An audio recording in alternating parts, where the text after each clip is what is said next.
Roman Kryklia flatlines Lyndon Knowles in the first round to retain the heavyweight Muay Thai championship. This is the One Fight Night 30 reaction show, this time on Fighting with Friends.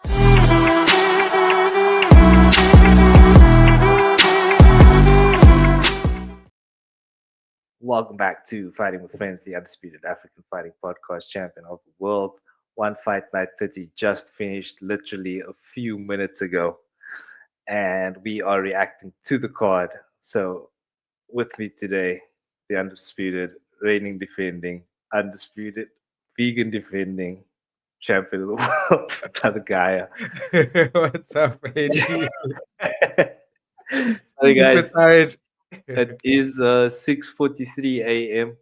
We've been up since about 1, so yeah, it's been a bit of a struggle this morning. But we are here for One Fight Night 30, which, like I said, finished a few minutes ago from the legendary Lupini Stadium in Bangkok, Thailand. BG, as always, we start At the top of the card. Let's go. at the top of the card. We saw Roman Kryklia flatline Lyndon Knowles within a few minutes of the first round. Not too much we can say there. There was a knockdown Yeah. before the eventual knockout, but yeah, it kind of played out like expected. Lyndon Knowles just didn't look like a fighter, bruh. Like, you Yeah. know what I mean? It's just like, I'm not taking anything away from him, but just if you look at the two guys, it's like one's clearly an athlete and one's clearly not. So Yeah. yeah, as expected, BG from your side, bruh. Yeah, that's what I expected was going to happen. Like I said in the preview, you have to expect a knockout in this fight based on the two athletes. And yeah, not really much you can say. The fight wasn't that long. I think it was like a minute and 20 seconds, something like that. I did say it was going to end a little bit earlier. You can go check it out live stream. But Roman did what he was gonna do. He went in there, used his reach, used his strength, hard body shots, set up his right hand and left hand again. I think the first knockdown came from a left hook. And I thought to myself that the ref should have actually ended the fight right there. I know they gave him the count and he got back up, but I'm like, really? You really think he's gonna do Why? something after that kind of knockout? Like that knockdown? There's no way he was gonna come back from it. So yeah, and then obviously the 1-2 punch to end the fight and completely you said that the flatlined him. Like Knowles didn't even make it for the announcement to say who was going to win the fight. He was completely out of it. But that's what I thought was going to happen. I felt that like the one championship was struggling to find a contender for Roman Kryklia. To be honest with you, particularly in Muay Thai. I know there's quite a few kickboxers lined up for him, but in Muay Thai there aren't any. So that's why they probably gave the fight to Lyndon Knowles because it was like, who are we gonna find? This guy's a three-time, WBC Muay Thai champion. Let's put him in there against Kriklia. But I think it was kind of a foregone conclusion from one championship. They knew he was gonna win. For me, it felt like a fight to almost remind the crowd of like who is still up there in the heavyweight striking divisions. Like Roman Kriklia is still there. You know what I mean? Because last fight came in 2023, so they needed kind of a reminder for the fans. So I'm thinking like you know, good performance. It was expected. Lennon Knowles, take your paycheck, hang up the gloves. And for Roman Kriklia, I know he wants to be active. He's going to have to be active at kickboxing, unfortunately, because I don't think there's any Muay Thai fighters. And for one championship, what they should do is the way the UFC does a Dynamite Contender Series or what's that, the Road to Find a Fighter or something like that. Just do another heavyweight Grand Prix, Muay Thai Grand Prix, and you stack those guys up in the rankings, and then maybe give Roman a fresh list of contenders to fight. Yeah, yeah, I do love a Grand Prix, bruh, and I think it's not always like logistically the best thing to do, but I think in a situation like this, Mm, that would really be something that could revive the heavyweight division. yeah, So yeah, Roman quickly, as expected, getting it done here, devastating fashion. And yeah, hopefully Lyndon Knowles is okay. And yeah, if he does continue, best of luck to him. But yeah, I think it was just shown here that yeah, if you three-time WBC, big fish in a small pond, bro. yeah. They should have just opened his eyes up for that. So yeah, drop us a comment there if you have any thoughts on this fight, ladies and gentlemen. PG, any final thoughts from you? Yeah, in the heavyweight Yeah, division. can't really say much about this particular fight, but I really am keen to see what the one championship has got in store for the heavier divisions. Because with an athlete like Roman, like it's a beautiful fighter to build the division around. You know what I mean? Like look at that blueprint. He's got Shingix Alazov in his corner. That's perfect. So I think I'm keen to see what the one championship does with the progression. Otherwise, you're gonna find this fighter leave. Yeah, yeah, and that's always, I think, a risk that the one championship might or have to kind of bear because of the Yeah, lack of activity in the divisions. But yeah, nicely done, Roman Kryklia, and yes, yeah, we'll keep it moving then to some lightweight kickboxing. Yeah, Regian Eersel defeating Alexis Nicolas by majority decision. yeah, Regian Eersel, of course, missing hydration leading up to the fight, so not retaining his title here. mm, And yeah, the previous fight was given fight of the night for some reason. yeah. This was definitely the fight of the night for me. Real back and Agreed. forth, high level kickboxing match. And yeah, again, just very competitive. Mm, Uh, Regan Eersel coming out victorious in the end. But for me, Alexis Nicolas did win that fight. If I, like I said, if I was a judge, I'd have given it 3 rounds to two Alexis Nicolas. In the same way that you scored it, PG 1, 2, and mm, 5 for the rounds that mm, Alexis Nicolas won for me. BG, from your side, bro, what mm. can you tell us here? Yeah, dude. Again, the fight was that close. I personally feel like it's fight of the night. I don't think that the main event was fight of the night. It wasn't even a fight, to be honest with you. This one was competitive because it had everything you wanted. It had knockdowns, it had in-game adjustment, it had back and forth, it had battling for best position. It was beautiful to watch. A good display from both athletes. I thought Alexis Nicolas firstly came out of this fight powerful, fired up. His body, he threw a lot of good kick combinations. Well, not only combinations, but a lot of kicks out to the inside thigh of Regan Eersel, even chopping on the outside of the same leg, forcing Regan to switch stances. We could easily say that round one and round two. I would say I'll come back to round two. I'll say easily round one. Alexis Nicolas won Yeah, it. great. He was doing fantastic. And then I would say round two, he was doing more of the same. I didn't like that Alexis wasn't using the hands a lot. He wasn't using the hands to set up those kicks. He was just kicking, and the hands was just trying to defend anything that was coming his way. And he was doing really well, and that was making him win the fight, win the round for me up until that knockdown. And this is where I think it gets a bit tricky. But probably why the judges gave it to him because I'm not too sure. And let us know in the comments, please, what the real rules are here. But in Muay Thai, if you get the knockdown, you win the round. No two ways about it. And in Mm. this round here, Alexis was winning the round, like literally up until that last 15 seconds, he was winning the round quite comfortably.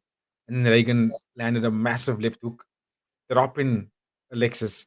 And I feel like that maybe could have what shifted into the judges' eyes and maybe have gotten Reagan stolen that round. And if that really is the case, which I think is why we got majority decision, he won that second round because in round 3 and 4, I think Regan Eersel won round 3 and 4 as well. I think he was cleaner with because what he did was he switched up. He switched up by fighting at the southpaw a lot more, taking away the front leg, so he can't be kicked. And even when he switched back to orthodox, he would check a lot of those leg kicks from Alexis, which then changed up a lot of the game, which ultimately allowed Reagan to use his boxing combinations, which were landing quite cleanly on Alexis. And I think that's what won him at round 3 and 4. And then round 5, I think Alexis won round 5. I think he was pushing the pace hard. I think he was way more active than Reagan. Reagan slowed down dramatically in round 5 as well, and just looked to evade as much as he could. Which then I personally would have said draw at least at most. But yeah, I think that knockdown in the second round is what maybe shifted the judges. To be honest with you, if not for that knockdown, we would have seen a new by the end of the night. But this was fight of the night for sure. Yeah, it's a tricky one also because it's like depends on again like what's your metric for victory. If it was damage, like we were saying on the live stream, Reagan Ozil when he was landing did seem to be Mm, landing the more damaging shots. You know what I mean? He mm, had mm, Nicholas' head rocking back a couple of times with that jab, and every mm, time he did land, it felt like Nicholas was wearing the shots a bit more. So yeah, mm, if the metric was damaged, then I can get behind the decision for Ozil. But yeah, optics for me and activity, I would definitely say Alexis Nicholas won that fight over 5 rounds. But that's just my opinion. I'm not gonna say robbery, mm. because Not a robbery. I can't see the justification for both sides. I can see a justification for a draw, but I have to be honest, it was that You close. see, damage is the number one. Damage and closest to ending the fight is the number one rhetoric in combat sports, no matter what sports it is. That's what they go on first. Then activity, geography, control, things like that. I'm second category. So Alexis was active, but I would have loved to have. He only showed boxing combinations, and he fought back with his hands as well in the fifth round and in the first round. I would have loved to have seen him not necessarily shy away so much from the boxing. But Ursel's tricky. Ursel's very tricky when it comes to those hands. I mean, the way that the way that he rolls into those punches is very tricky to deal with because he had Alexis biting on some of that, and then that's how the left hook was landing quite often. And even those jabs as well. I think they should have done the fight back. I personally feel like maybe we're feeling a bit gutted because of the hydration miss, and Yeah, that's what's motivating the decision for Nicholas. But why remove that goggles and look at the fight as it is. I can see why majority decision was going to Regian Eersel, honestly. And I did say before the fight happened, regardless of what happens here, who wins, they're gonna have to run it back just because of that hydration miss. The fight mm, is kind of null and void if you think about it. The only thing that's really gained out of this fight is information for the two athletes. yeah, They can now learn from what they've done in this three fights against each other because now it's 15 rounds against each other. There's a lot of information to go off here if they must fight again. yeah. They might have to fight 5 times before it's over. Yeah. Which I mean, if they keep fighting like this, bro, I'm here for it. It was a good fight. So yeah, no problems with that. PG, any final thoughts on this one? um, yeah, I'm keen to see what they're gonna do next in this division because I think the title's still vacant. And if I'm not mistaken, Reagan did say that he wants to fight against George Jarvis in Denver. That's 1st of August. That's on 173. That's for the Muay Thai title. So I would love to see that fight, and that would actually leave the kickboxing title vacant. Which means if there's another kickboxing athlete that's in this division, we could see Alexis Nicolas fight for a vacant title, and then we have Reagan Eersel versus Nicholas to fight for that title again. Good, thanks, PG. All right, we'll keep it moving to another very exciting division here, the featherweight Muay Thai division. And here we saw BG's main future superstar, Nico Mhm. Carrillo, defeat the longtime stalwart here in the featherweight division, Sitthichai. So yeah, BG, you must be very chuffed about your boy getting the job done Mhm. here. What are your thoughts?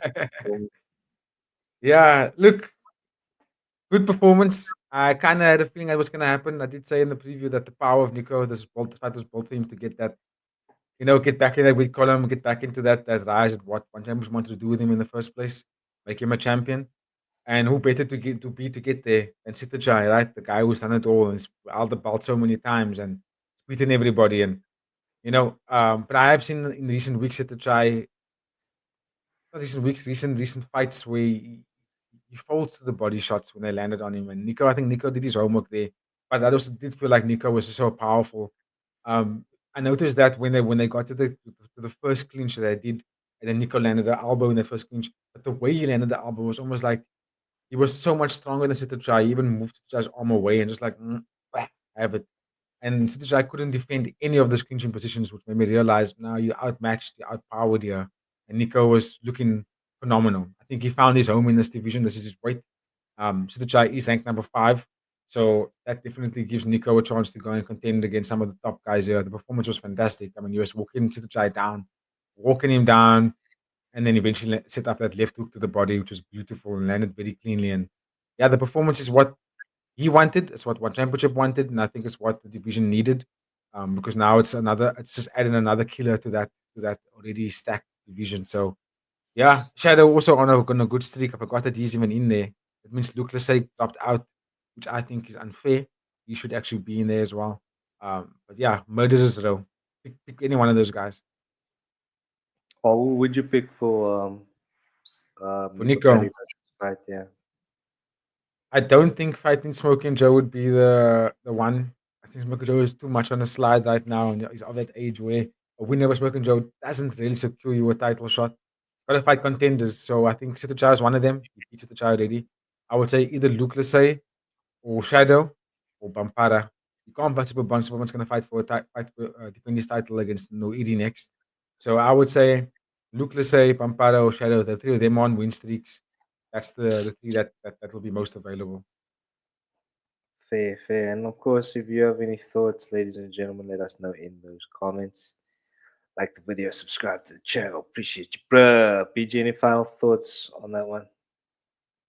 Um, yeah, great performance, great night, good fights for that, good fight for that card. And I think it set up a curtain raiser for that Coleman as we saw it obviously as the night went on. But yeah, big ups for Nico Carrillo. Let's see what happens for him next as he progresses here.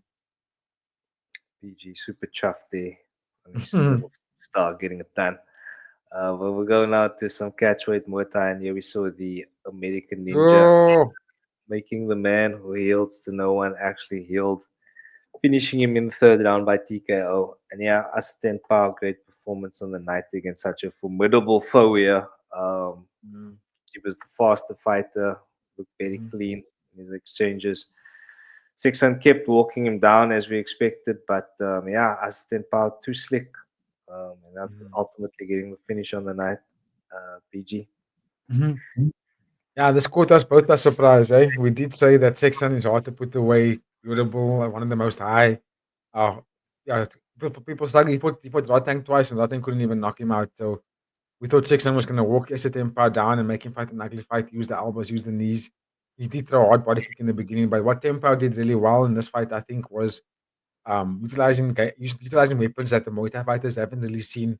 That calf kick, the Muay Thai guys don't like using that, or they don't really use it that much. And I think Pau did that really well. He also used very good counter striking with the right hand. He had Sexan rocked a few times with that right hand. I think he dropped him twice in both rounds, holding up to that third round.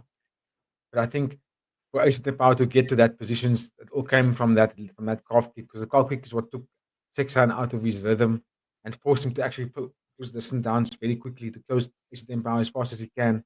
And that opened up a lot of the weapons for Ace Power. If you think about it, you can watch it back and you can see those calf kicks made Sexan think twice about how he wanted to fight. So it just forced him to go aggressive, and so it was just like dodging everything and just counter striking, and ultimately landed the shots to kill the kill shots to end Sexton's night. And yeah, made both of us silent, really, to be honest with you. So Yeah, gotta give props to Ace Tempao for getting that TKO finish in the third round.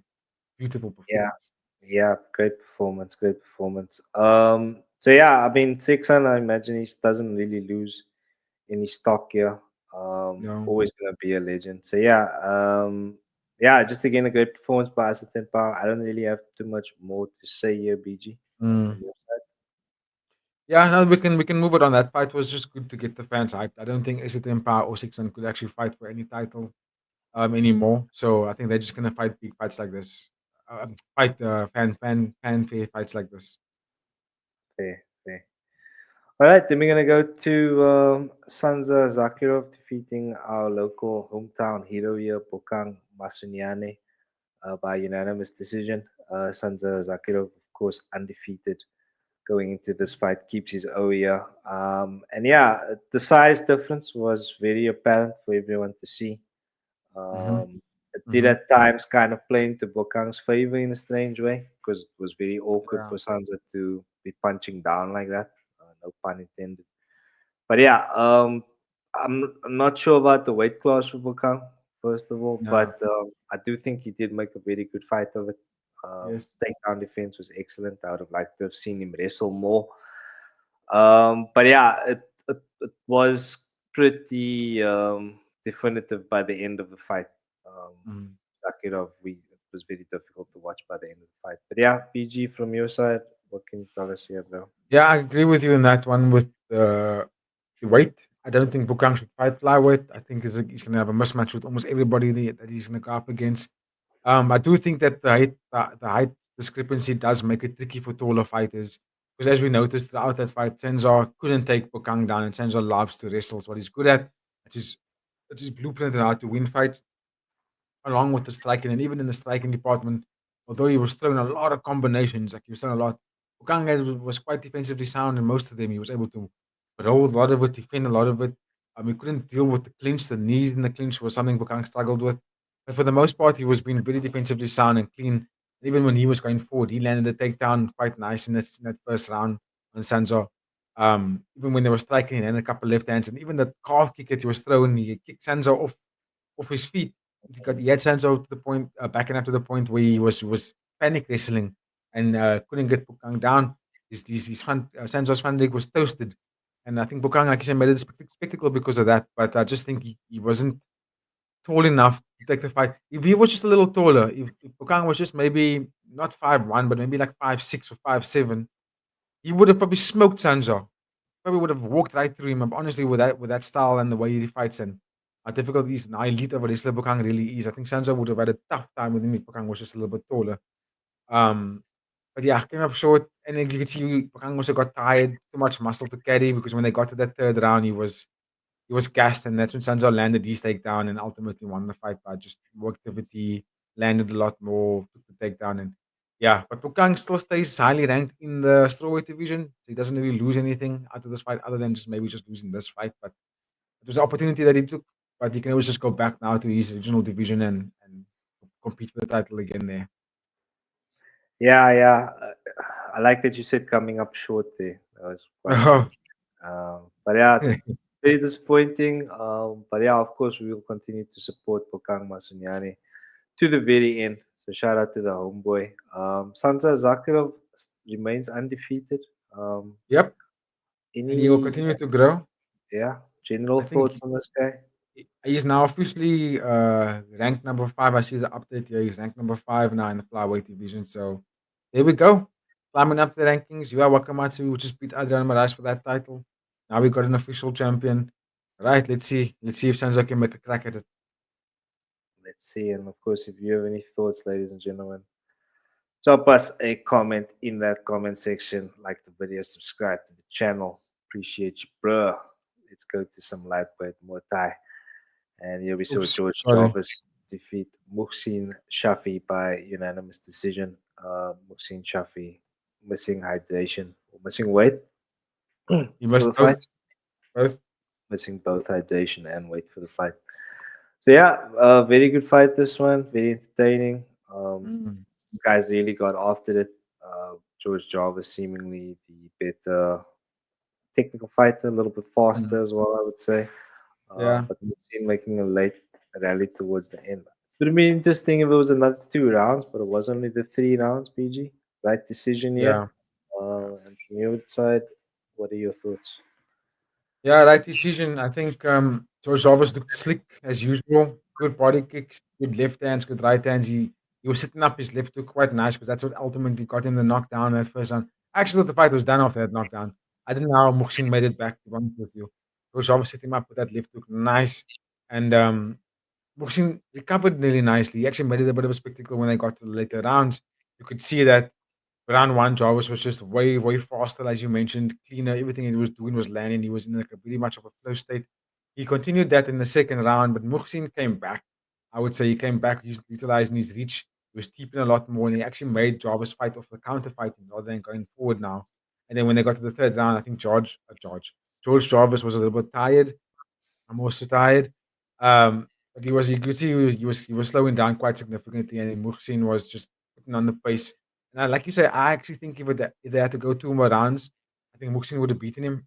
To be honest with you, I think he would have actually probably would have actually had George going backwards, maybe even dropped him because George was really slowing down. But I think for majority of the fight, plus that knockdown, I think George did enough to win the fight. I think it was quite ahead on the scorecards, and I think the display that he was showcasing for me is a display that's worthy of competing for maybe number one contender or title fight. I know that this was had this kind of implications for it because Muxin is a former champion, so I can see that maybe he beat and they fought already. And I think this was they were 1-0 before to Muxin. Now it's 1-1. But now George is obviously calling out what's his name, Regian Eersel, and I think let's give him Regian Eersel. Let George go and get his beating. Yo, so you say you'll get a beating from Dagan Ozil? Yeah. Heavy, heavy. All right. Well, fair play, BG. If you guys have any thoughts on that one, let us know in the comments. Do you think George Jarvis can get it done against Reagan Ozil? Yeah. Anything else on this one, BG? I think for Muxin, we will see him around more. He'll still stay in a contendership. I think next time, yeah, just make your weight, man. Make your weight, get your hydration sorted.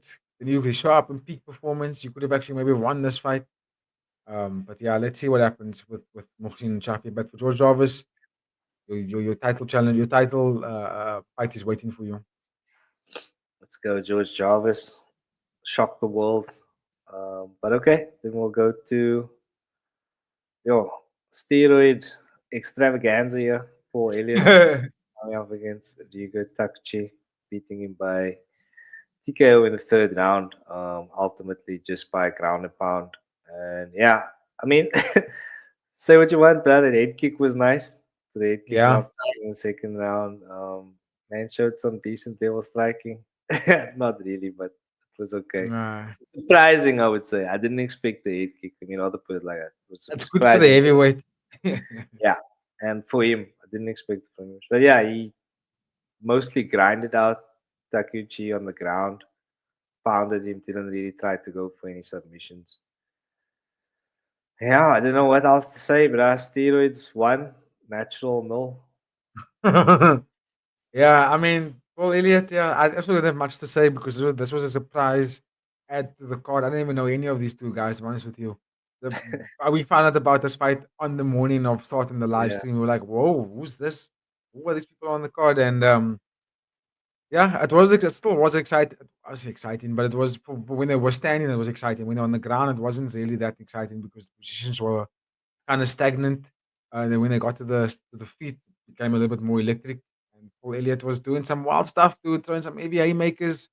Got Takuchi thinking, "Where the hell am I?" And when Paul threw the head kick, he actually threatened the head kick again in the second round or third round. But you could see Takuchi was done after that when they got to the third round because I think there was another left hook that dropped him, and then from there, Paul was just like throwing hammer fists and doing the usual ground and pound like big people do. Smash. And yeah. yeah, he won the fight. And let's see what happens to him in the future as MMA. We know who the champion is. Omar Kane, Rug. And we got Anatoly Malik and Oh all the my, guys are in there. Pachicha. Let's see what Paul Elliott does. There's some good fights for you out there. Let's see. Let's see. Let's see if, let's if see. Steroid can continue on that win streak. I mean, they're all on steroids, but so he'll fit right in there. His friends are waiting for him there at the top of the division. Anyway, we're gonna go to featherweight submission grappling. Fabricio Andre beating Ashley Williams by unanimous decision. So yeah, Fabricio Andre establishing dominance early in the fight. He was in top position for most of the fight, from what I saw, attempting the most submissions. So yeah, fair Mm. decision here. BG, any technical info you can give us on this one? Yeah, I mean, it was actually quite close. Fabricio was aggressive. He was trying to. He had a couple of trips that he was doing really well. He was trying to get some submissions in there. He was hitting those south position, a side control position, looking to isolate arms. But I think actually Williams, what impressed me the most about him is the defense. The way he was able to use his dexterity of his legs to get that in to help him defend a lot of those close quarter Upper positions. legs here. Upper legs, bro. And I think that's what ultimately stagnated the fight, which yeah, Fabrizio couldn't really get the submissions that he wanted to get. But ultimately, it was unanimous because he was the one that was closest to locking in submissions. Towards the last minute, they were scrambling for ankle locks on each other and defending, but Fabrizio was the one that was pushing a little bit more than, than for me in this fight. And yeah, let's see what he does. He's only 25 years old. He's a bit jacked for featherweight. I don't know if he's gonna be doing fantastic in this organization because of the other jiu-jitsu guys who I almost thought we should look angry at me now when I said that. But I think I'm tired, guys. I'm tired. I think he's going to be a prospect, but I don't know if he can beat the guys up there. I mean, Pedro Tolo is a division above him. Tolo is like two divisions above him. So maybe we see this division we could get built around Fabricio Andre. Let us know in the comments, ladies and gentlemen, any thoughts on Fabricio Andre. And shout out to Vinicius, who dropped Mm. us a comment in the live stream. Shout out to you and the beautiful people of Brazil. But we'll keep it moving to some strawweight Muay Thai. And here we saw the sniper, Al Messi, Al Jamari, defeat our boy fresh out of jail, Thong Poon. Yeah, so very surprising. Didn't expect it to Mhm. play out there. So for Thong Poon, looked the more gangster guy. So I expected him to win. But yeah, it was a great knockout. Al Jamari, of course, his brother fought last week, right? No, he fought on 172. That wasn't last week. That was March 23rd. Yeah, it's all just merging into one big fight card, bruh. The Fight whole card. year. But okay, bruh, tell us what you can about this one, please. I mean, there's only one round, eh? What can you say on it? Yeah. It was Tongpoon was trying to be aggressive, but he was getting checked every time he entered with the leg with the calf kick. I think Almedi was game planning was really well, and I think his footwork was helped him. His footwork was his biggest weapon in this fight. He was able to dodge a lot of what Tongpoon was throwing at him. By using that calf kicks, set up the hands, ultimately backing up Tongpoon, throwing a left, no, a right left, just right left combination that ultimately dropped Tongpoon and caught both of us by surprise. I thought Tongpoon was going to be aggressive. I thought he was going to be stronger, maybe even get the knockout himself. But Aljamari, one thing about Aljamari, even going back to when watching Zachariah fight before he's gone on this slide, is that they have very good movement, man. They make fighters miss a lot. The Yusuf Zalal spec. These Moroccan fighters can make you miss and they can dance around you and they're playing, they do no look punches and stuff like that. And I think that's what Aljamari showcased in this fight was elusive footwork set up and make his opponent in Tangpung look very dizzy, ultimately getting that beautiful, beautiful finish. So, which is bright, man. I'm excited. And the strawweight division is an exciting division. Jonathan Diobella, Rajan Chai. We've got some top dogs out there. So, I'm excited to see Al Jamari being a new addition to the One Championship. Great debut. Very great debut. Okay, thanks, BG. One fight down card, women's atomweight fight, and here we saw Shadow Cat coming up short against Macarena. Mm-hmm. Macarena just relentless with the grappling. Um, attempted a few submissions throughout the fight, but Shadow Cat really just having nothing for her in the grappling department. Just Macarena, just a stronger fighter, seemingly. A Stronger, lot more yeah. strength, just a lot more better conditioning. Top control was good. Yeah, getting the job done by unanimous decision. Clinical, I would say, executed the game plan very well.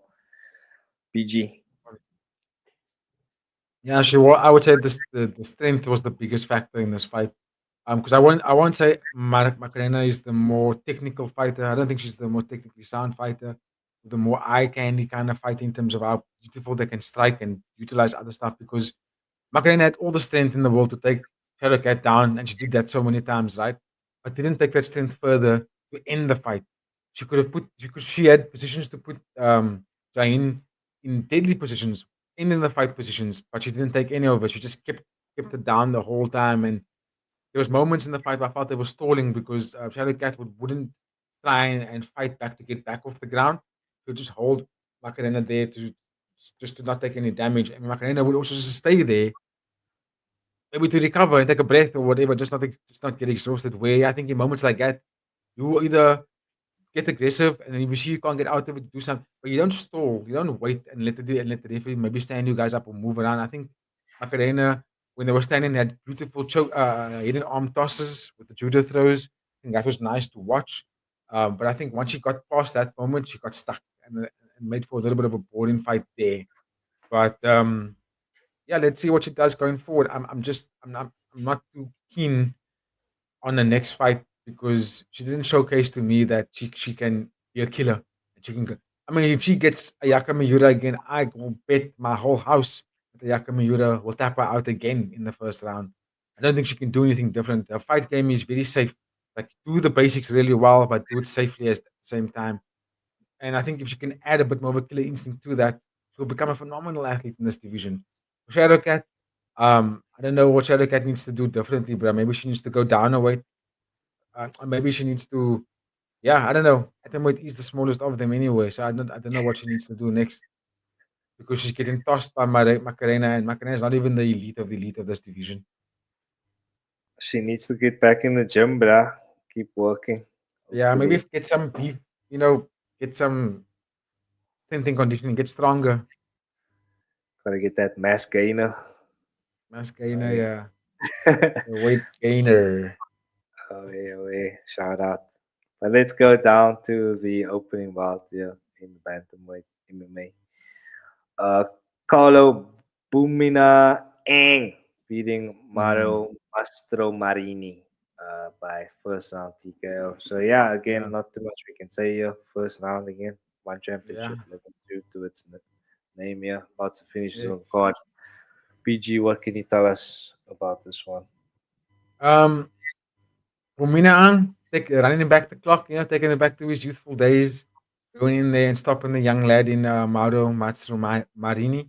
And Mario was looking like he was dancing around, look at the younger fighter, moving from side to side. But Carlo was very patient. He threw some leg kicks when they came in close. And I think Carlo's boxing was much better as well. I think he was cleaner in his boxing combinations whenever they were out there. Moments when they were clinching, it just looked like they were stalling there. And then once they separated, Carlo was throwing some hard left straights, hard left hooks. And Mario's guard is not the nicest. Doesn't keep his guard up when he's moving backwards. It's almost like he's hands are out here, and he's just trying to parry a couple of shots. But Carlo was very accurate with that left hook, and when he dropped Mado, I almost thought that Herb Dean was a little bit slow to react to the follow up shots because the follow up shots were quite insane. I mean, you could see every time it landed that Mado's face was like, Yeah, you know what I'm saying? And I thought Herb was just watching it happen, and I was like, Herb, that was like three shots where you could have stopped it 2 shots earlier, yeah. But anyway, unfortunate debut for Mario, but a fantastic win for Carlo Buminaang. Just running back the clock there for the young man. For the young man, I say young man, for the legend. But yeah, good performance for him in the bantamweight.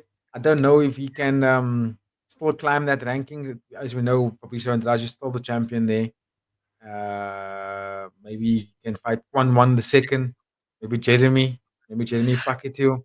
But I don't know if he can be the one champion is going to give him those top rank contenders. They're going to keep giving him this opening bouts and the new contenders.